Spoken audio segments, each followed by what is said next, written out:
ඔයාට මේ A level වල උගන්වන දැනුම මේ නෝට් එක මේ තියරි එක කොහෙන්වත් හම්බෙන්නේ නැහැ. ඒක නිසා මේක නැති කරගන්නත් එපා. මේක තියාගන්න. මේක ඔයාලට වැදගත් වෙයි සෑහෙන්න. මේ නෝට් ආයි හොයන්න බෑ. ඉන්ටර්නෙට් එකේ හොයන්න ඒව කරන්න බෑ.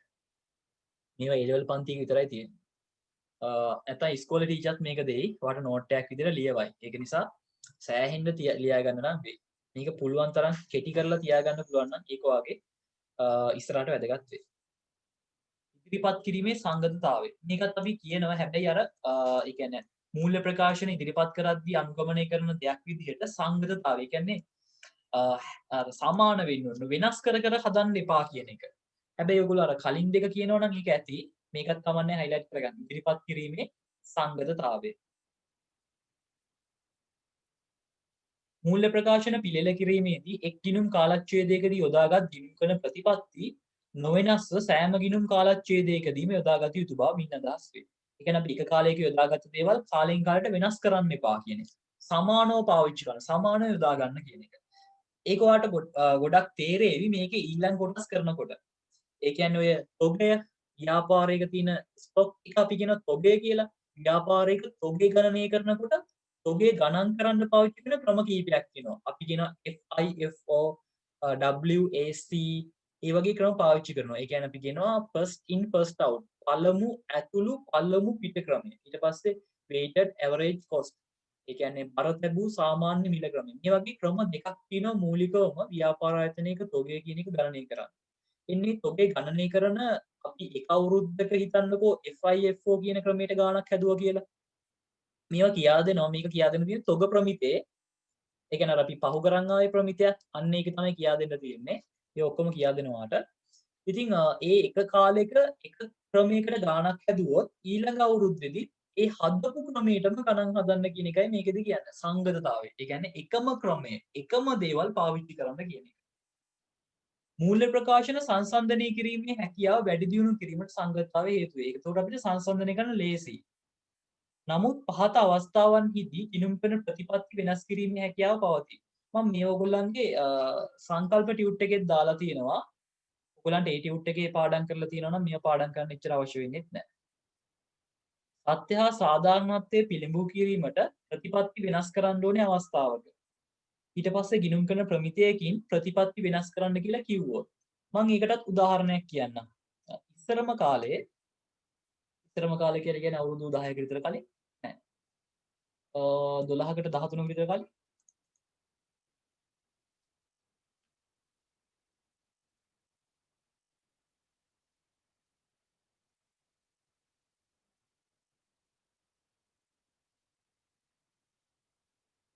අවුරුදු 13කට 15කට විතර කලින් තිබ්බ තොගේ ගණනය කිරීමේ ක්‍රම තුනක්.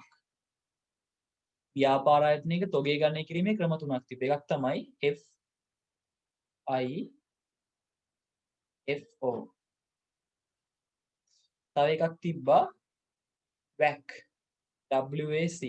තව එකක් තිබ්බා LIFO කියලා. මේකේ තේරුම සිංහල තේරුම කියනවා පළමු ඇතුළු පළමු පිට ක්‍රමය. ඒ කියන්නේ first in first out. පළමු ඇතුළු පළමු පිට. සමහර වෙලාවට ඔයාලට මේ වචනින්ම තේරෙයි. WAC කියන්නේ බර තැබූ සාමාන්‍ය මිල ක්‍රමය. weighted average cost කියන බර තැබූ සාමාන්‍ය මිල ක්‍රමය.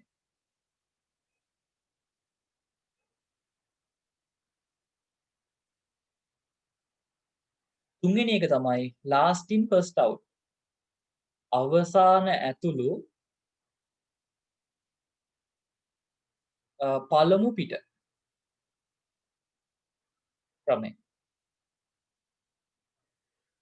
අවුරුදු 15කට විතර කලින් තමයි මේක තිබ්බේ. first in first out WAC LIFO. මේකෙදි අද වෙනකොට ඔයගොල්ලන්ට උගන්වන්න තියෙන්නේ අද වෙනකොට සිලබස් එකේ උගන්වන්න තියෙන්නේ මේ දෙක විතරයි. මෙන්න මේක ඊට අවුරුදු මං හිතන්නේ එකත් අවුරුදු 10කට විතර කලින් නැති උලා ගියා. මෙන්න මේ ක්‍රමය. ඒක නැති වෙලා ගියෙත් ප්‍රමිතයකින් තමයි. ප්‍රමිතයකින් කිව්වා මෙහෙම කරන්න එපා කියලා. දැන් පළමු ඇතුළු පළමු පිට ක්‍රමයේදී කරන්නේ මොකක්ද දන්නවද? මේ තියෙන්නේ ව්‍යාපාර ආයතනික තොගය හොයන විදිය. කඩේක තියෙන බඩු ටික ගණන් කරන විදිය. FIFO ක්‍රමේදී කරන්නේ මොකක්ද දන්නවද? ගණනය කරනවා කියන්නේ මේ තොගේ ගණනය කරනවා කියන්නේ නිකුත් කරන. වඩාත් නිවැරදි වචනේ නිකුත් කරන කියන එක. ගණනය කරනට වඩා නිකුත් කරන. ව්‍යාපාර ආයතනයක ඒ කියන්නේ කඩේක බඩු විකුණන විදිය. මේකෙදි වෙන්නේ මුලින්ම FIFO කියන එකේදි වෙන්නේ මුලින්ම ගන්න බාට තමයි මුලින්ම විකුණන්නේ. ඒ කියන්නේ කඩේක සාමාන්‍යයෙන් වර්තමානයේ කරන්නේ ඒක තමයි.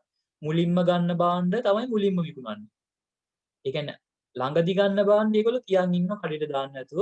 ඒගොල්ලන් ගෙදර නැත්තම් වෙන ස්ටෝරුවක වගේ දාලා තියාගෙන ඉන්නවා. අර ගත්ත පරණ බඩු ටික විකුණලා ඉවරේදී තමයි අර අලුත් බඩු ටික ගෙනත් දාන්නේ. ඒ කියන්නේ ඒ සාමාන්‍ය කඩේක මුදලාලි කරන්නේ මුලින්ම ගන්න ඒවා මුලින්ම විකුණනවා. ඒ ක්‍රමය. අපිට පුළුවන් ව්‍යාපාරික තොගේ ගණනය කරන්න අන්න ඒ ක්‍රමයට. අපි බලමු මේව උගන්වන්න තියෙනවා. බෑක් ක්‍රමේදී කරන්නේ අපිට මේව හොයන්න බෑ. මේක අලුතෙන් ගත් එක මේක පරණ ගත් එක කියලා හොයන්න බෑ. ඉතින් අපි කරන්නේ ඔක්කොගෙම මිල ගණන් බලලා පොදු මිලක් ලකුණු කරගෙන ගණන් හදනවා. ඒක චුට්ටක් පැටලෙනවා ගොඩක් අයට. බාර තැබූ සාමාන්‍ය මිල ක්‍රමය. මම සරල උදාහරණයක් කියන්නම්. දැන් මම කලින් එකටත් එක කියන්නම්කෝ. අපි ගන්නවා හාල් ගෝනියක් මම ගන්නවා රුපියල් 100 ගානේ හාල් කිලෝ 50ක් ගන්නවා එක වර්ගයකින්. ඊට පස්සේ මං ආයේ රුපියල් 120 ගානේ හාල් කිලෝ 100ක් ගන්නවා. එතකොට මගේ කඩේ තියෙනවා 100 ගානේ ගත්ත හාල් කිලෝ 50කුයි 120 ගානේ ගත්ත හාල් කිලෝ 100කුයි. හරිද? එතකොට කවුරු හරි කෙනෙක් මගෙන් හාල් ගන්න આવොත් මම එකපාරම 120 ගොඩින් නෙමෙයි දෙන්නේ. ඒක පස්සේ ගත්ත එක. මුලින්ම ගත්ත මේක 1 නා මේක 1.2 නම් මම මුලින්ම කරන්නේ 100 ගානේ හාල් ටික දීලා ඉන්නවා කිලෝ 50. ඊට පස්සේ තමයි 120 ගානේ හාල් දෙන්නේ. එතකොට උදාහරණයක් විදිහට හිතන්නකෝ කවුරු හරි පුද්ගලයෙක් හාල් කිලෝ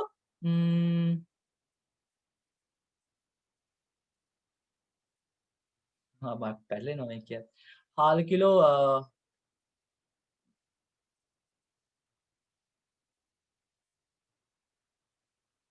50ක් ගන්නාව කියලා. හාල් කිලෝ 50ක් ගන්නාව කියන්නේ 1.3.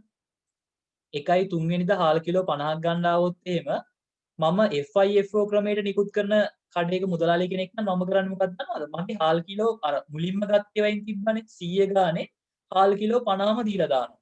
ඒ කියන්නේ මට සල්ලි හම්බෙනවා රුපියල් 500ක්. නැත්තම් මම රුපියල් 500ක් වටින හාල් තමයි විකුණලා තියෙන්නේ. එහෙම ගන්නම්කෝ. ඔන්න එහෙම කිව්ව හැකි. ඊට පස්සේ බර තැබූ සාමාන්‍ය ක්‍රමයේදී වෙන්නේ මේකයි. අපි මුලින්ම බලනවා මේකේ සම්පූර්ණ මිල කීයද කියලා. 100 ගානේ 50ක් කියන්නේ නම් 500යි. 120 ගානේ 100ක් කියන්නේ නම් 1200යි නේ. 1200. ඒ කියන්නේ අපේ හාල් වල සම්පූර්ණ වටිනාකම වෙන්නේ 1700යි. 1700ක් වටින්නේ හාල් කිලෝ ඔක්කොම 150ක් නේ. එහෙනම් බර තැබූ ක්‍රමයේදී කරන්නේ 1700ක් වටින හාල් තමයි අපි ගාව තියෙන්නේ.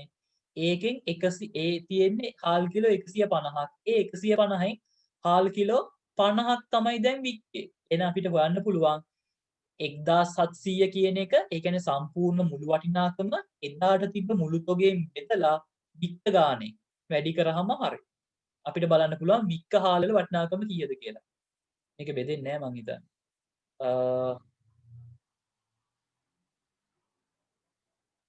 567ක් විතර වෙනවා.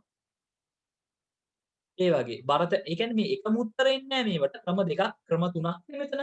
ක්‍රම තුනේදී එකම උත්තරේ එන්නේ නැහැ. ඉතින් එක එක උත්තර තමයි එන්නේ. ඊට පස්සේ හිතන්න ලයිෆෝ කියන ක්‍රමය පාවිච්චි කරනවා කියලා. ඒකෙදි කරන්නේ අන්තිමට ගත්ත ඒවා තමයි මුලින්ම විකුණන්නේ. එතකොට කවුරු හරි කෙනෙක් කාල් කිලෝ 50ක් ඉල්ලගෙන આવොත් අපි කෙලින්ම 120 ගානේ තමයි දෙන්නේ. 600. ඉතින් මෙන්න මේ ක්‍රමය ප්‍රමිතිය එපා කියලා කිව්වා. ඉතින් අද වෙනකොට අපි මේක කතා කරන්නේ නැහැ. මේ දෙක විතරයි ඔයගලන්ට තියෙන්නේ. මේකේ මේ දෙවෙනි එක තමයි පොඩ්ඩක් පැටලෙන්නේ. මං කිව්ව එක තේරුම් නැත්නම් පස්සේ ඒක බලමු. මම නිකන් කිව්වේ.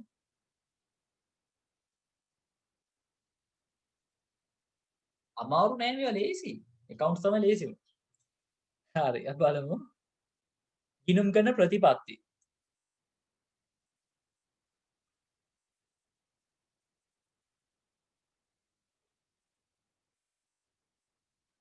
ගිණුම් කරන ප්‍රතිපත්ති. මූල්‍ය ප්‍රකාශන පිළිල කිරීමේදී හා ඉදිරිපත් කිරීමේදී වඩාත් සුදුසුයයි කළමනාකරණයේ අනුගමනය කර ඇති විශේෂිත මූලධර්ම නැත්නම් පදනම් නැත්නම් රීති නැත්නම් පරිත්‍යයන් ගිණුම් කරන ප්‍රතිපත්ති කියලා අපි කියනවලු. ගිණුම් කරන ප්‍රතිපත්තියක් කියලා කියන්නේ ඒකට. බලමු අපි.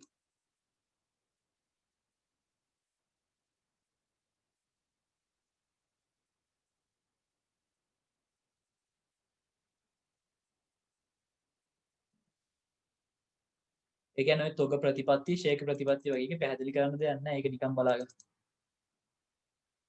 මූල්‍ය ප්‍රකාශන පිළියෙල කිරීමේදී හා ඉදිරිපත් කිරීමේදී වඩාත් සුදුසුයයි කළමනාකරණය විසින් අනුගමනය කර ඇති විශේෂිත මූලධර්ම නැත්නම් පදනම් රීති ඒ වගේ දේවල්. ඒ කියන්නේ විෂය කරන්නේ කොයි ක්‍රමයකටද සරල මාර්ග ක්‍රමයකටද ඒ වගේ තොග ප්‍රතිපත්තිය කියලා කියන්නේ දැන් ওই තොගය ගණනය කරන්නේ FIFO ක්‍රමයකටද වැක් ක්‍රමයකටද අන්න ඒ වගේ දේවල් තමයි තියෙන්නේ. ප්‍රමාණාත්මක බව හා සමාහරණය බලන්න.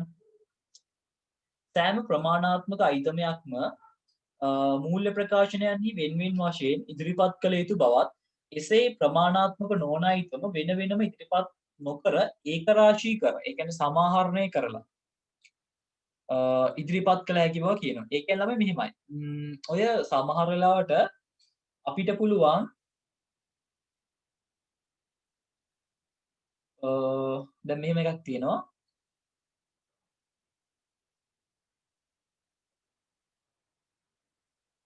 අපිට පුළුවන් ව්‍යාපාරික මේ සමාගම් වගේ ගානකදී ඔය ජංගම වත්කම් වල තියෙනවා ඔයා අහලා ඇති දැකලා ඇති මුදල් තියෙනවා. ඊට පස්සේ ඔය කෙටි කාලීන ස්ථාවර තැන්පතු වගේ තියෙනවා. ඊට පස්සේ සුළු මුදල් ශේෂයක් තියෙනවා. අන්න ඒ වගේ දේවල් ගත්තොත් ඒ කියන්නේ කෙටි කාලීන තැන්පතු සුළු මුදල් ශේෂයක් අන්න ඒ වගේ දේවල් අපිට පුළුවන් එකපාරම ඒ කියන්නේ වෙන වෙනම ලියන්න නැතුව එක වාක්‍යයක් විදිහට ලියන්න මුදල් හා මුදල් සමාන බෑ කියලා. අන්න ඒ වගේ ලියන අපි කියන සමාහරණය කරනවා කියලා. ඒක රාශී කරලා ලියනවා. එක જાතියව එකට එකතු කරලා ලියනවා. එහෙම කරන්න පුළුවන් ඕනනම් ගානක. ඊට පස්සේ ණය ගැතියන්ට පල්ලෙහාන් වාට මතක ඇති අඩමාන ණය වෙන් කිරීම අපි අඩු කළා ඉස්සර. දැන් අපිට ඒකත් සමාහරණය කරලා ලියන්න පුළුවන් එකපාරම වෙළඳ ලැබිය යුතු බෑ. අන්න එහෙම ලියනකොට අපි කියන සමාහරණය කරනවා කියලා. ඒකෙදි හැබැයි ඒක මේ ඒ ගැන පොඩි නෝට් එකක් අපි ඉස්සරහින් දානවා. ඒ කියන්නේ පොඩි සටහනක් කියලා ඉස්සරහින් ලියනවා. ඒක ඔයාලට තේරෙයි තව ටිකකින්. මම මේ කොටසට එන්න තව ටිකකින්. අමාරු නෑ මේක තේරුම් ගන්න පුළුවන්. යම්කිසි තොරතුරක් හෙළිදරව් නොකිරීමෙන් මූල්‍ය ප්‍රකාශන භාවිතා කරන්නන්ගේ අනිත් එක ඔයගොල්ලන්ගේ සමහර අයගේ ඉස්කෝලවල සමාගම් ගණන් කරලත් ඇතිනේ. ඉතින් ඔයගොල්ලන්ට මතක ඇති ඔය වෙළඳ ලැබිය යුතු දෑ වගේ ලියද්දී අඩමානය වගේ තියෙනවා නම් අඩු කරලා තමයි අපි කෙලින්ම ඩිරෙක්ට් උත්තරේ දාන්නේ. අර පල්ලෙහෙන් අඩු කරලා පෙන්නන්නේ සමාගම් ගානක. ඊට පස්සේ මුදල් හා මුදල් සමාන දෑ වගේ දේවල් අපි සාරාංශ කරලා එකතු කරලා පෙන්නන සටහනක් විදියට. අන්න ඒව කරනවා කියන්නේ ඒ දේවල්ට තමයි සමාහරණය කියලා කියන්නේ. ඒ වචනේ නම් ඔයගොල්ලන්ගෙන් අහන්නේ නැහැ. අහන්න නැති වෙයි. ඉලව් කිරීම. වෙනත් ගිණුම් කරන ප්‍රමිතියකින් අවශ්‍ය වන්නේ නම් හෝ ඉඩදී තිබේ නම් මිස වත්කමකට වගකීමක් ඉලව් නොකළ යුතු බව මින් අදහස් වේ. මොකද ළමයි සමහර ඔයගොල්ලන්ට සමාගම් ගණන් වල දෙනවා. ඒ සමාගමේ ආධුනික ගිණුම් ලිපිකරුවෙක් හිටියේ එයා මෙහිම වත්කම් වලින් වගකීම් ඉලව් කරලා එහෙම වාර්තා කරලා ඒ වගේ කතා කියයි. ඔයා එතකොට කියන්න ඕනේ LKS 1 ගිණුම් කරන ප්‍රමිතියට අනුව වත්කමකට වගකීමක් පූර්ව දැනුම් දීමකින් ඒ කියන්නේ ප්‍රමිතියකින් ඉඩ දී තිබේ නම් මිස හිලව් කරන්න බෑ. ඒක නිසා එහෙම කරලා තිබ්බොත් ඇත්තටම වැරදි. ආධුනික කෙනෙක් එහෙම කරනවා කියන වැරදි. මොකද ඔයගලන්ට හිලව් කරන අවස්ථාව මම මේ දැන් කියා දෙන්න යන්නේ. ඒක නිසා අර හිතුමනාපෙට හිලව් කරන්න බෑ. ඔයගලන්ගේ කැමැත්තට ණය ගැතියෝ ණය හිමියෝ හිලව් කරලා දාන්න බෑ. ඊට පස්සේ බැංකු අයිරාවක් තියෙනවා නම් සුළු මුදල් ශේෂයක් එක හිලව් කරලා දාන්න බෑ. ඒක මතක තියාගන්න. ඔයගොල්ලන්ගේ කැමැත්තට හිලව් කරන්න බෑ. ඒක කියලා තියෙනවා නම් පුළුවන් නැතුව බෑ. ආදායමක් හා වියදමක් එකිනෙකට හිලව් කළ හැක්කේ පහත් අවස්ථාවලදී පමණි. ඒක කරන්න පුළුවන් අවස්ථා දීලා තිනවා බලන්න. ආදායමකුයි වියදමකුයි හිලව් කරන්න පුළුවන් අවස්ථා. ප්‍රමිතියක් මගින් අවශ්‍ය වන්නේ නම් හෝ ඉඩදී තිබේ නම් සමාන ගනුදෙනුවලින් පැනගින්නා වූ ප්‍රතිලාභ පාඩු අදාළ වියදම් ප්‍රමාණාත්මක නොවන්නේ නම්. ඒ කියන්නේ මෙහෙමයි. අපිට මේක හිලව් කරන්න පුළුවන් එක අවස්ථාවක් මම කියන්න. අඩමාන ණය වෙන් කිරීමයි බොල් ණයයි. ඔයගලන්ට මතක ඇති මම සමහර අවස්ථාවලදී ඔයගලන්ට මේ කියලා තියෙනවා ගානක බොල් ණය තියෙන රුපියල් 2000ක් අඩමාන ණය අදිවෙන් කිරීමක් තිබ්බොත් රුපියල් 500ක අදිවෙන් කිරීම කියන්නේ ඍණ ගානක්. බොල් ණය කියලා කියන්නේ ධන ගානක්. අපිට පුළුවන් ඒ දෙක ඉලව් කරන්න. ඒ කියන්නේ අර අදිවෙන් කිරීමයි අඩමාන අය අදිවෙන් කිරීම බොල් ණයෙන් අඩු කරලා දාන්න පුළුවන්. මොකද අඩමාන අය අදිවෙන් කිරීම කියලා කියන්නේ ඍණ උත්තරයක්, බොල් ණය කියලා කියන්නේ වියදමක්. අඩමාන ණය කිව්වොත් වියදමක්, අඩමාන ණය අදිවෙන් කිරීම කියලා කිව්වොත් ඒක ඍණ ගාණක් නෙනේ. අපි ඔයගලන්ට මතක ඇති මං කියන එක වරහන් ඇතුළේනේ අපි ඒක සාමාන්‍යයෙන් දාන්නේ. ඉතින් ඔයාට පුළුවන් එක වරහණක් ඇතුළේ නිකම්ම බෙදාහැරීම් වියදම් වල දාන්න නැතුව බොල් ණයෙන් අඩු කරලා පෙන්නන්න. ඉතින් අන්න ඒ වගේ දේවල්. ඒව කරන්න පුළුවන්. ඒ ඔයගොල්ලන් හිතුමනාපයට වෙන වෙන දේවල් කරන්න බෑ. එහෙමයි මම කියන්නේ. සංසන්දනාත්මක තොරතුරු. මූල්‍ය ප්‍රකාශන වල සියලුම මූල්‍ය ප්‍රකාශන වල සියලුම සංඛ්‍යාත්මක තොරතුරු සඳහා පසුගිය කාලච්ඡේදයේ සංසන්දනාත්මක තොරතුරු හෙළිදරව් කළ යුතු බව මින් අදහස් වේ. ඒ කියන්නේ සාමාන්‍යයෙන් අපි ගාණක් හදද්දී සමහර අවස්ථා තියෙනවා කලින් අවුරුදු තොරතුරුත් ඒ ගානෙම පැත්තක පෙන්නනවා. අවුරුද්ද දාලා. ගිය අවුරුද්දේ වත්කම් මෙච්චරයි මේ අවුරුද්දේ මෙච්චරයි. ඔයගලන්ට ගණන් හදන්න නෑ ඒකේ. ඔයගලන්ට ගණන් හදන්න ඒ කොටස නෑ. කැම්පස් එකේ 3rd year වගේ නම් මොනවද තියෙන්නේ? සංසන්දනාත්මක තොරතුරු පහත අවස්ථාවලදී ඉදිරිපත් නොකර සිටීම කළ හැක. ගිණුම් ප්‍රමිතියකින් ඉඩ දී තිබේ නම් ගිණුම් කරන ප්‍රමිතියක් මගින් වෙනස් ලෙස අවශ්‍ය වේ නම් හෝ අවසර දී ඇතනම් ඉතින් ඒකත් අර ප්‍රමිතියකින් ඉඩ දීලා තියෙනවා නම් වෙනස් කරන්න පුළුවන්. නැත්තම් බෑ. දැන් මේ ඔක්කොම එක වගේ තියෙන කරුණු පටල ගන්න එපා. දෙතුන් පාරක් කියවලා මේක තේරුම් ගන්නවා මිසක් මේව කටපාඩම් කරන්නත් බෑ කොහොමද? එහෙම කරන්න බෑ මොකද මේකේ ගොඩක් තියෙනවා තව. ඉස්සරහට තව වැඩි. ඔය අසම්බය වත්කම් මෙහෙම සෑහෙන්න තියෙනවා. ඒව නම් අනිවාර්යෙන් පාඩම් කරන්නත් වෙනවා. ඉතින් මේ ටික කොහොමද බලන්න වෙනවා. දැන් බිස්නස් ස්ටඩීස් වලත් පාඩම් කරන්න තියෙනවා, accounts වලත් තියෙනවා. ඉතින් ඒක කොහොම හරි කරගන්න ඕනේ ඔයගොල්ලෝ. එතන තමයි ඔයගොල්ලන් කැපවීම කියන එක බලපාන්නේ. ඉස්කෝලේත් නැති එකේ මේ ටිකේ කොහොම හරි ගොඩ දාගන්න මේ ටික. නැත්තම් මේ පස්සට තියාගන්න එපා. මොකද ඉස්සරහට වැඩි වෙයි. දැන් පාසල් පටන් ගත්තොත් එහෙම අනිවාර්යෙන් ඔයගොල්ලන්ට ඒකේ වැඩයි ඒකෙත් එක්ස්ට්‍රා ක්ලාස් හරි දායි. ඒක නිසා සෑහෙන්න ප්‍රශ්න වෙයි ඔයගොල්ලන්ට. ඒ නිසා කල්පනා වෙන්න. හරි. ඔන්න අපි වැදගත් තැනකට ආවා. මූල්‍ය ප්‍රකාශන හඳුනා ගැනීම. මම හිතන්නේ මේකේ තව ටිකයි තියෙන්න ඕන.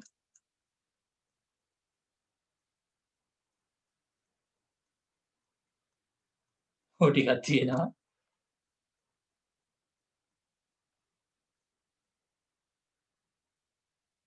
මූල්‍ය ප්‍රකාශන හඳුනා ගැනීම.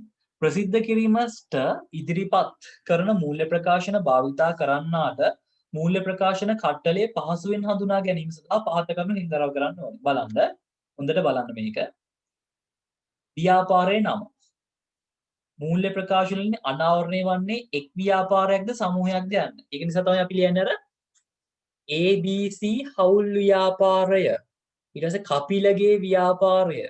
ඊට පස්සේ ABC සමාගම. ඒ වගේ අර ව්‍යාපාර වර්ගයක් කියන්නේ මෙන්න මේ හේතුව නිසා. ඒ කියන්නේ මේක එතකොට අදහසක් එනවා මේක හවුල් ව්‍යාපාර ගානක්. මේක සමාගම් ගානක්. මේක ඒක පුද්ගල ව්‍යාපාර ගානක්. අන්නේ මේක ලාභ අරුණු කරන නොගත් ගානක් නේ. අන්න ඒ අවබෝධය වෙන්න ලියන්න ඕනේ. නැත්නම් සමහර අය ලියනවා සමගි තරු. ලාභ අරුණු කරන නොගත් ව්‍යාපාරයක් නම් ඒගොල්ලෝ ඒ වගේ නම් තියෙන ශක්ති. උඩින් ලියනවා ශක්තිය විතරයි. කියන්නේ ශක්ති ක්‍රීඩා සමාජය. ඒගොල්ලෝ ලියන්නේ ශක්ති. එච්චරයි. එහෙම ලියන්න බෑ. ඔයා ලියන්න ඕනේ දැන්. කපිලගේ ව්‍යාපාර උඩින් ලියනවා කපිල කියලා විතරක්. එහෙම බෑ. කපිලගේ ව්‍යාපාරය. ඒ කියන්නේ ඒක පුද්ගල ව්‍යාපාරය. ඒ තේරුම එන්න තියෙන්න ඕනේ. ඉතින් බලන්න මේ අර ඔයා කලින් ඉගෙන ගත්ත දේවල් තමයි මේ එහෙම කරන්නේ ඇයි කියලා තමයි තියෙන්නේ. ඒකට ඔයාගෙන් කවුරු හරි කෙනෙක් ඇහුවොත් ඇයි මෙහෙම ව්‍යාපාරයක නම උඩින් ලියන්නේ? ඔයාට ඕනනම් කියන්න පුළුවන් ඒකක සංකල්පයෙන් මේක කියලා තියෙනවා. ඒතකොට කිව්වොත් ඉතින් ඒ සංකල්ප කියන එක එච්චර පිළිපැදීම අනිවාර්ය දෙයක්ුත් නෙමෙයිනේ. එහෙම කියලා අනිත් පුත්ලා කිව්වොත් එහේ මොකට කියන්න පුළුවන්. ඔව් ඒ සංකල්ප වගේ දේවල් පිළිපදින්න නැතුව ගණන් හදන්න පුළුවන්. ඒක හරි. හැබැයි මේක ගිණුම් කරන ප්‍රමිති එකක් තියෙනවා. ඒක නිසා අනිවාර්යෙන් ලියන්න ඕනේ. නීතිමය අවශ්‍යතාවය. ඒක නිසා අනිවාර්යෙන් කරන්න වෙනවා සම්මාගම් ගානක. ඔයාට එහෙම කිව්ව හැකි. ඒ කියන්නේ ඒකට අදාළ වෙන්නේ LKS 1 කියන එක. ශේෂපත්‍ර දිනය හෝ මූල්‍ය ප්‍රකාශන මගින් අනාවරණය වෙන කාලය. ඒ කියන්නේ අර දිනින් අවසන් වර්ෂය සඳහා දිනට අන්න ඒක තියෙන්න ඕනේ. වාර්තා කරන මුදල් ඔන්න බලන්න. A level ගානක රුපියල් දාන්න ඕනේ. ඉතින් උදාහරණ රුපියල් ඩොලර් ආදී ලෙස. ඒ කියන්නේ ඔයාලා මේක සංකල්ප වල නම් ඉගෙන ගත්තේ මූල්‍ය මිනිම් සංකල්පය කියලා. දැන් ප්‍රමිත එකත් ඒක තියෙනවා. එතකොට ඒක තවත් ඒ කියන්නේ අනිවාර්යෙන්ම කරන්න ඕනේ දෙයක් අද වෙනකොට. ඒවා ලියන්න නැතුව කරන්න බෑ ගණන්. අගයන් ඉදිරිපත් කිරීමේදී භාවිතා කරන නිර්වද්‍යතා මට්ටම. ඒ කියන්නේ පරිමාණය සමහර ගණන් තියෙනවා ඔයගලන්ට දෙන්නේ රුපියල් දහස් වලින්. සමහර ගණන් රුපියල් මිලියන වලින් ඒ වගේ. ඒ කියන්නේ මේ වගේ පරිමාණය පෙන්වන්න ඕනේ. මතකද ගාණක් හදනකොට අපි ලියන්නේ රුපියල් 1000 ඒ වගේ කියලා. ඒ වගේ පරිමාණය අනිවාර්යෙන් ලියන්න ඕනේ.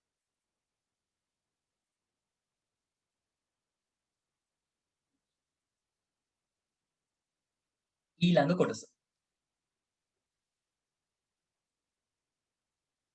සාධාරණ ඉදිරිපත් කිරීම සහ ගිණුම් ප්‍රමිතීන්ට අනුකූල වීම. මූල්‍ය ප්‍රකාශන පිළිල කිරීමේදී සියලුම අදාළ ගිණුම් කරන ප්‍රමිතීන්ට අනුකූල වූයේ නම් ඒ බවට මූල්‍ය ප්‍රකාශනවල ඇතුළත් කරන්න ඕනලු. ඒ කියන්නේ අපි මේ ඔක්කොම ප්‍රමිතවලට අනුව ගණන් හැදුවාය කියලා පෙන්වන්න ඕනේ කියන්න ඕනේ. සාධාරණ ඉදිරිපත් කිරීම වෙනුවෙන් ගිණුම් කරන ප්‍රතිපත්තීන් සහිතව අවබෝධ කරගත හැකියාවරින් විශ්වාසදායක ලෙස සංසන්දනාත්මක ලෙස අදාළ තොරතුරු ඉදිරිපත් කරන්න ඕනේ. ඒ කියන්නේ අපි මේ දේවල් අනුගමනය කරා කියලා ලියන්න ඕනේ. ඇත්තටම ලියන්න ඕනේ. අපි මොකද්ද FIFO ක්‍රමයේ මත තොග අගය කිරීම කළා. ඊට පස්සේ අපි සරල මාර්ග ක්‍රමයට ෂෙයා ගණනය කිරීම කළා. අන්න ඒ වගේ ලියන්න ඕනේ ක්‍රම. ඒ බලමු අපි ඉස්සරහට.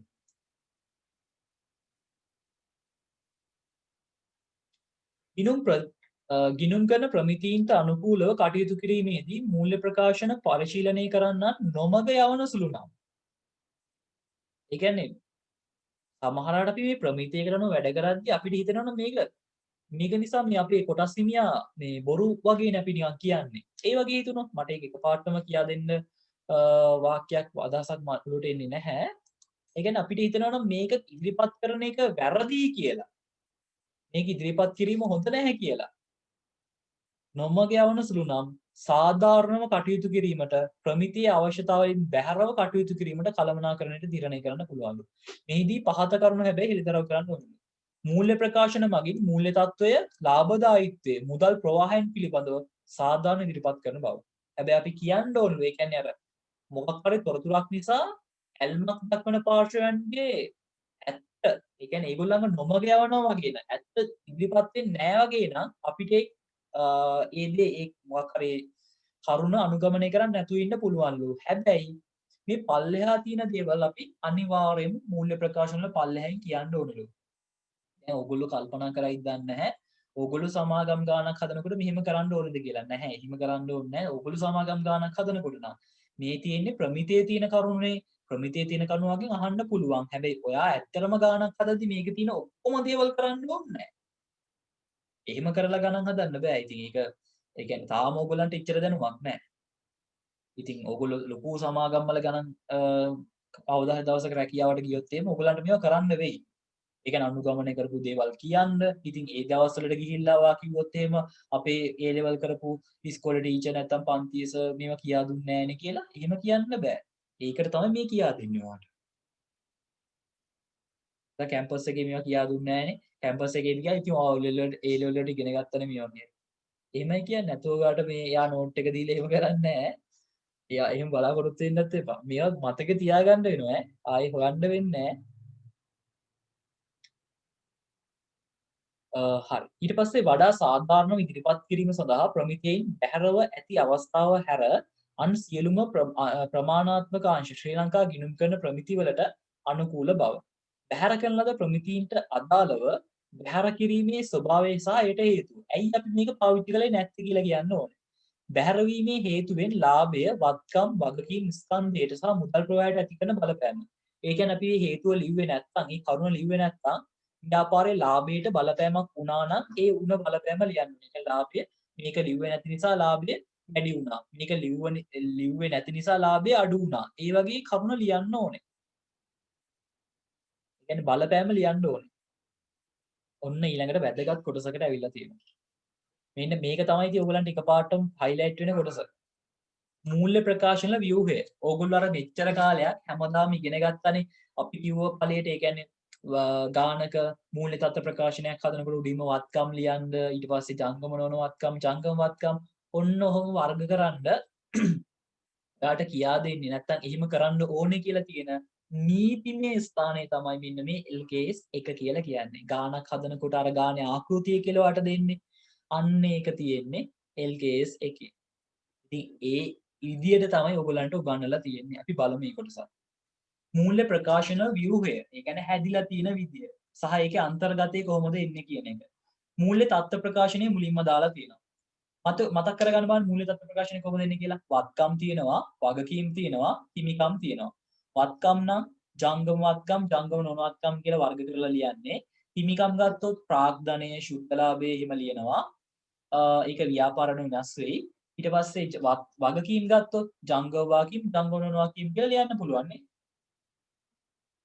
බලන්න වත්කම් ජංගම වත්කම් හා ජංගම වත්කම් ලෙසද වගකීම් ජංගම වගකීම් ජංගම නොවන වගකීම් ලෙසද වර්ග කරන තොරතුරු මූල්‍ය තත්ත්ව ප්‍රකාශනය මගින් ඉදිරිපත් කළ යුතුය. නමුත් බැංකු ශාස්ත්‍රයේ ව්‍යාපාර ආයතනවල ජංගම වත්කම් ජංගම නොවන වත්කම් වර්ගීකරණයෙන් බැහැරව ද්‍රවශීලතාවයේ අනුපිළිවෙලවන්ත වර්ග කළ හැක. ඒ කියන්නේ ඒ බැංකු ඔගොල්ලෝ බැංකින් වගේ සයිට් එකකට යනවා නම් ඒකෙද විතරක් ඔයාලට මෙහෙම වර්ග කරන්න නැතුව කෙලින්ම ද්‍රවශීලතාවයට විතරක් ලියන්න පුළුවන්ලු.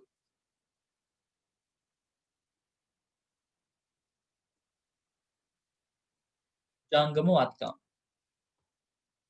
ජංගම වත්කමක් යනු කියලා තියෙනවා බලන්න. සාමාන්‍ය මෙහෙයුම් චක්‍රය තුල විකිණීමට හෝ පරිභෝජනය කිරීමට හෝ උපලබ්ධ වේයයි අපේක්ෂා කරන මේක තමයි ජංගම වත්කම් වල 100% හරිම නිර්වචනය. පුළුවන් නම් මතක තියාගන්න. නැත්තම් අර සාමාන්‍ය විදිහට මතක තියාගන්න. ඉතින් මේ මම මෙන්නම නිර්වචනයක් දීලත් ඇති. සාමාන්‍ය ව්‍යාපාර කටයුතුවලදී මාස 12ක් තුළ විකිණීම සඳහා ඇති පාවිච්චි කිරීම සඳහා ඇති හෝ මුදල් බවට පත්වන වත්කම් කියලා. ඒ නිර්වචනය මතක තියාගන්න අමාරුයි නම් ඒක තමයි ලේසි හැබැයි.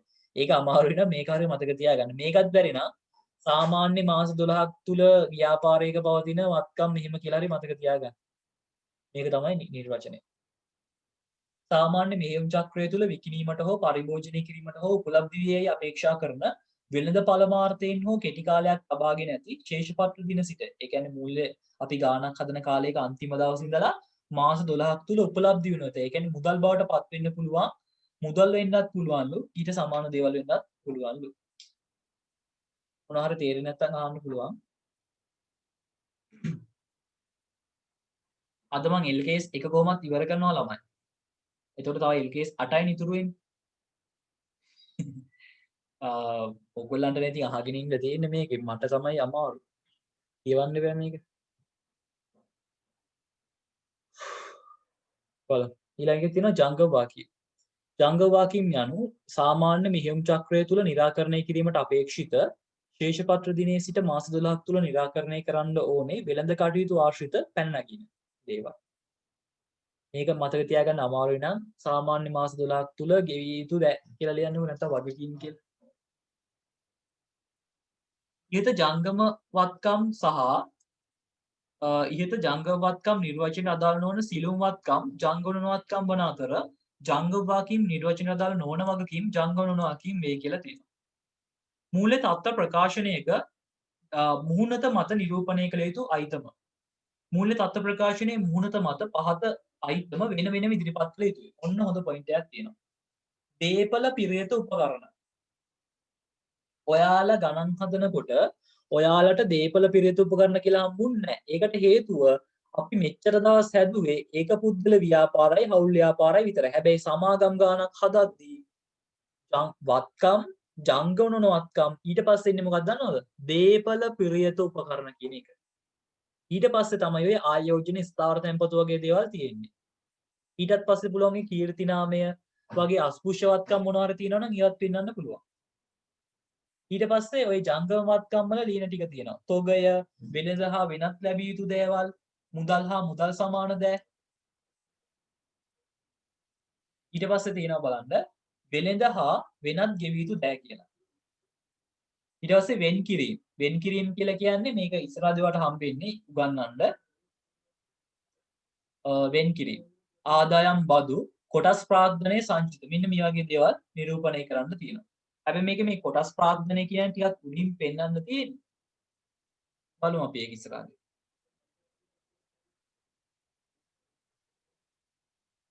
මූල්‍ය තත්ත්ව ප්‍රකාශනයක මුහුණතෙහි හෝ සටහනක් මගින් ඉදිරිපත් කළ යුතු කරුණු. මෙන්න මේකත් ගොඩක් වැදගත්. මේ ඔයගලන්ට දැම්ම තේරෙන්නේ නැහැ ගානක් හදන කාලේ. හැබැයි මේව පාඩම් කරලා තියාගන්න. ඒතකොට ඔයාලට මේ කොටස් කරද්දි මම කියන්නම් ආයෙ පාරක්. අර අපි LKS එකේදී සටහන් විදියට මේවනේ ලියනවා කියලා කතා කළේ මම එහෙම කියන්නම්. මූල්‍ය තත්ත්ව ප්‍රකාශනයක මුහුණතෙහි හෝ සටහනක් මගින් ඉදිරිපත් කළ යුතු කරුණු. මෙහිදී ශේෂපත්‍රයේ මුහුණත මත අදාළ අයිතමේ සමස්තගේ ඉදිරිපත් කර ඒ කියන්නේ වෙනත් ආදායම් කියලා ලියලා අපි එකපාරටම දාන වෙනත් ආදායම් 5000යි නම් 5000යි කියලා. ඊට පස්සේ ඒ ගානෙම පල්ලෙහා තැනක අපි ලියනවා සටහන් ඒ වෙනත් ආදායම් වල අංකයක් මොකක් හරි දාගෙන අපි වෙනත් ආදායම් සටහන් අංක 1 අපි ලිව්වේ මෙන්න මේ වෙනත් ආදායම් කියලා අපි වෙන තැනක ලියලා පෙන්නනවා. බලන්න ඒ වගේ ලියනවලු දීපල පිරිත උපකරණ. මේ දීපල පිරිත උපකරණ කියන එකට අයිති වෙන දෙයක් තමයි මෝටර රථ, ඉඩම්, ගොඩනැගිලි, යන්ත්‍ර අන්න ඒ වගේ දේවල්. ඉතින් අපි කරන්නේ වෙන තැනක දීපල පිරිත උපකරණ සටහන කියලා ලියලා ඒ ඔක්කොගෙම හරි වටිනාකම් ටික, ඒ කියන්නේ පිරිවැයංශය අඩු කරලා වගේ හොයලා සමස්තයක් විදිහට උත්තරය අරගෙන දීපල පිරිත උපකරණ කියලා දාන එකයි කරන්නේ. වෙළඳ හා අනිකුත් ලැබිය යුතු දේවල්. ඒක ඇතුලේ වෙන වෙළඳ ණය ගැතිව පෙන්වන්න පුළුවන්. වෙනත් ලැබෙන්න තියෙන වෙනත් ලැබිය යුතු ආදායම් පෙන්වන්න පුළුවන්. කලින් ගියපු දේවල් පෙන්වන්න පුළුවන්. අන්නේ වෙළඳ හා වෙනත් ලැබිය යුතු දේවල් ඇතුලේ පෙන්වන්න පුළුවන් දේ තමයි දීලා තියෙන්නේ. තොගය. තොගය කිව්වහම LKS 2 හෙළිදරව් කිරීම කියලා දීලා තියෙනවා. ඒ කියන්නේ ව්‍යාපාරික තොගය කිව්වම අයිති වෙන දේවල් තුනක් තියෙනවා. අමුද්‍රව්‍ය තොගය, නිමි තොගය, නොනිමි තොගය. අන්නේ තුන පෙන්වන්න පුළුවන්. වෙන් කිරීම, කොටස් ප්‍රාග්ධනයේ සංචිත වර්ගීකරණය මේවන එකපාරටම තේරෙන්නේ නැහැ. ඒක නිසා අපි පොඩ්ඩක් පස්සේ බලමු ඒවා. ඊළඟ එක ආදායම් ප්‍රකාශනය.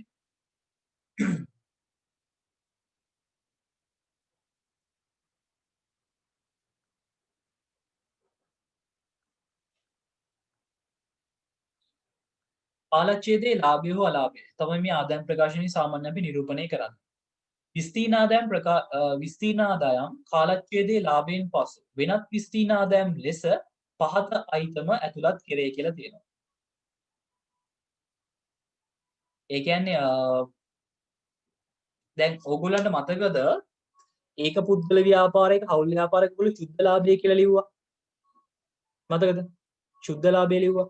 මේ ව්‍යාපාරයක කියන්නේ සමාගමක ගත්තොත් සුද්ධ ලාභයක් කියලා අපි ලියන්නේ නැහැ. ලියන්නේ බදු පෙර ලාභය කියලා ලියලා ඒකෙන් ආදායම් බදු අඩු කරන්න ඕනේ. මොකද සමාගමක් ආදායම් බදු ගෙවන්න ඕනේ. ඒක නිසා අපි ලියන්නේ සුද්ධ ලාභය කියලා ලියන්නේ නැතුව බදු පෙර ලාභය කියලා ලියලා ඒකෙන් ආදායම් බදු අඩු කරනවා. ඊට පස්සේ එනවා කාලච්ඡේදයේ ලාභය කියලා උත්තරයක්. ඒක තමයි මේ කියන්නේ. විස්තීර්ණ ආදායම් කාලච්ඡේදයේ ලාභයෙන් පසු වෙනත් විස්තීර්ණ ආදායම් ලෙස පහතයිසම ඇතුළත් කරේ කියලා.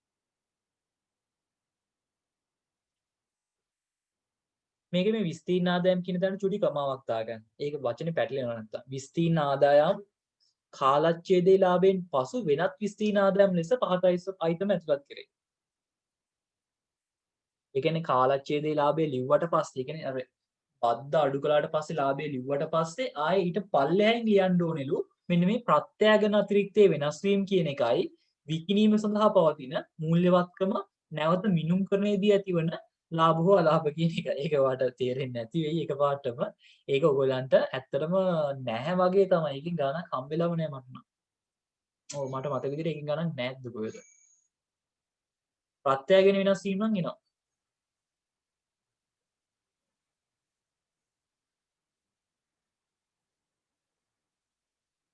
ආදායම් ප්‍රකාශනයේ මූණතම ඇතුළත් කළ යුතු කරුණු. අයභාරය නැත්නම් විකුණුම්, බදු වියදම, වසරේ ලාභය හෝ අලාභය, අනිකුත් විස්තීර්ණ ආදායම්, මුළු විස්තීර්ණ ආදායම්. ඊට පස්සේ තියෙනවා මේ ආදායම් ප්‍රකාශනයක් ආදායම් ප්‍රකාශනයේ පිළිල කිරීමේදී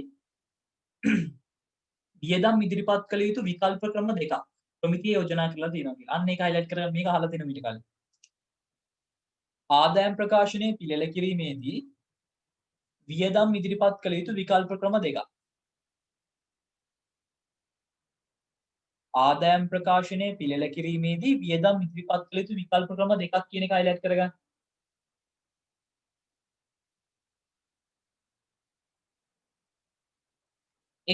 අංක 1 වියදමේ ස්වභාවය මත. ඒ කියන්නේ වියදමේ ස්වභාවය මත. වියදමේ ස්වභාවය මත බලමු කොහොමද කරන්න කියලා. විකුණුම් කියලා ලියනවා. ඊට පස්සේ එතනම වෙනත් ආදායම් එකතු කරලා අර තොගවල වෙනස් වීම. තොගවල වෙනස් වීම කියලා කියන්නේ ආරම්භක තොගයයි අවසාන තොගයයි බලලා ඒ දෙක අතර මොකද උනේ? වෙනස් වීම පෙන්නනවා.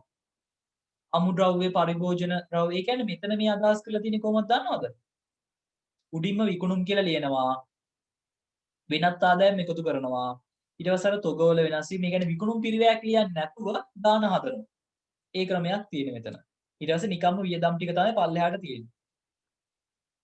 අපි මේ විදිහටම තමයි හදන්නේ. මේක පොඩ්ඩක් වෙනස් කරලා බලමු. මේ ආකෘති මම ඉස්සරහදී කියා දෙනවා බය වෙන්න එපා. ඊට පස්සේ තියෙනවා කාර්ය අනුව ආදායම් ප්‍රකාශනය කියලා. මේක තමයි සාමාන්‍ය අපි ගාණ හදන විදිය. කාර්ය අනුව අය බාරේ නැත්නම් විකුණුම් කියලා තියෙනවා. ඒකෙන් විකුණුම් පිරිය අඩු කරනවා.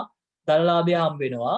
ඒකට වෙනත් ආදායම් එකතු කරනවා. බෙදා හැරීම් වියදම්, පරිපාලන වියදම්, වෙනත් වියදම්, මූල්‍ය වියදම් අඩු කරනවා. මේවට ඉඩ තියන්නේ නැහැ. ඒ කෙලින්ම සම්පූර්ණ අගය දාලා අඩු කරන එකයි කරන්නේ. හැබැයි මේක මේ දෙවෙනි තීරුවට නෙමෙයි පළවෙනි තීරුවට අපි ගාණ හදලා දාන්නේ. ඉතින් ඒ වගේ පොඩි වෙනස්කම් නම් තියෙනවා. ඊට පස්සේ බදු පෙර ලාභය කියලා උත්තරයක් එනවා. ඒකෙන් ආදායම් බදු අඩු කරනවා. ඊට පස්සේ එනවා කාලච්ඡේදයේ ලාභය. අර මං කිව්වා වගේ විස්තීර්ණ ආදායම් එකතු කරනවා. ඉතින් ඔන්න ඔය වගේ ආකෘතියක් තමයි තියෙන්නේ. මේක තමයි ඔයගොල්ලෝ ගාණ හදන ආකෘතිය. හැබැයි මෙතන තව තීරුවක් නම් එනවා. හරි. මේකට සමාන ආකෘතියක් තව තීරුවක් එනවා මෙතන සටහන් කියලා. එමේ ඔයගොල්ලන් ගාණ හැදෙන්නේ. මම මේවා කියා දෙන ඉස්සරහදී. මේ නිකන් මේ තියරි කරන්නේ දැනට. කවර ක්‍රමයේ මත ආදායම් ප්‍රකාශනයක් පිළියෙල කළද මූල්‍ය ප්‍රකාශනයේ භාවිතයට ගන්නා පාර්ශවයන්ගේ තීරණය කෙරෙහි බලපාන ආදායම් ප්‍රකාශනයේ මූණත මත ඉදිරිපත් නොකළ සියලු ප්‍රමාණාත්මක අයිතම වෙනම අනාවරණය කරන්න ඕනේ. ඒ කියන්නේ අපි මේකේ අර වියදම් වගේ දේවල් ලිව්වේ නැත්තම් හැබැයි ඒවා පෙන්වන්න ඕනේ කියලා හිතෙනවා නම් ඒවා වෙනම ලියන්නලු. ඒ කියන්නේ මේ ඒ වගේ දේවල්. දේපල පිළියෙල උපනිෂය, අධ්‍යක්ෂක වේතන, විකලන කාස්තු, තොග කපා හැරීම් වගේ වැදගත් කියලා හිතෙන වියදම් ටික වෙනම පෙන්වන්නලු.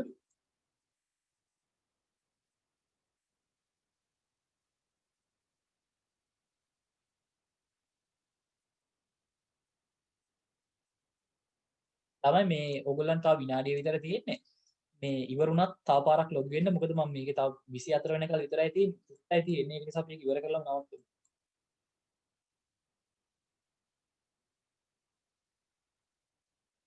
හරි. ඊට පස්සේ තියෙනවා බලන්න. ආදායම් ප්‍රකාශනයේ මුනත මත හෝ හිමිකම් වෙනස් වීම ප්‍රකාශනයේ මත හෝ සටහන් කළ යුතු අයිතිකරුවන්ට, ඒ කියන්නේ කොටස් හිමියන්ට ලාභාංශ වශයෙන් බෙදා හරින ලද ප්‍රමාණය සහ කොටසක ඉපයුම හෙළිදරව් කරන්න ඕනේ. ඒ කියන්නේ මේ ව්‍යාපාරයක කොටස් හිමියන්ගේ ඉපයුම කියන එකත් වෙනම පෙන්වන්න ඕනලු. අපි බලමු මේක කොහොමද කරන්න කියලා.